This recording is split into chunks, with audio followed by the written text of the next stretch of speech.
This one was awkward, messy, uncomfortable, but I like the finish. During our in-person training courses, you participate in an evolution. They're non-scripted, competitive drills that allow you to validate the technique learned during the day.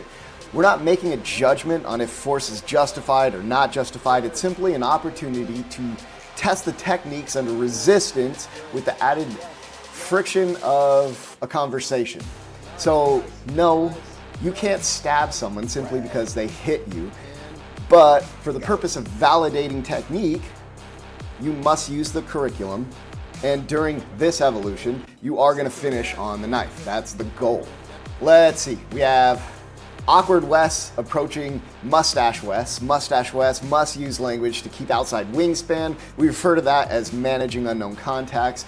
Awkward Wes is trying to talk himself into a smooth sucker punch. Once it goes physical, Mustache Wes needs to keep it standing and finish on the knife. Let's see how he does. Wes, you are obviously bad guy puncher. Talk yourself into a real awkward sucker punch. Hit him, keep hitting him. Mustache Wes, you're our good guy. Keep your hands up, don't get knocked out. Manage this unknown contact. Use your wrestling to access the knife. Show us thumbs up. And go. Okay, he's got his hands up, he's moving, good. Look, the extending fence, your arms extending towards the other person, I'm not a big fan.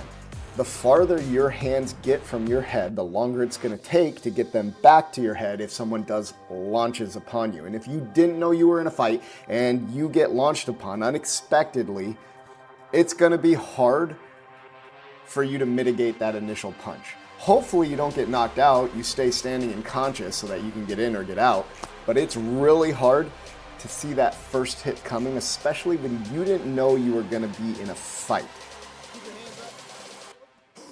Stick to him. Get close, get close. You have to keep your head up. It's a real challenge. That's something you don't wanna do in sport, that's something you definitely don't wanna do out in the street. Look up, don't look down. And keep it standing. It's hard to keep it standing when you're a wrestler. I remember him saying he wrestled growing up. If you are gonna take it to the ground, end up on top. So at least you have a better chance of getting out of there. Yeah. He tries to escape, the guy's holding overhooks really tightly, so he just picks him up. That's another option. Good stab. Look up, don't look down. Thrust, thrust, thrust. There you go. So he's hitting him where it counts. His arm is completely locked with his body, so he's got mass behind each thrust. Those are gonna hurt. Those are gonna count. And we call it there. Great job.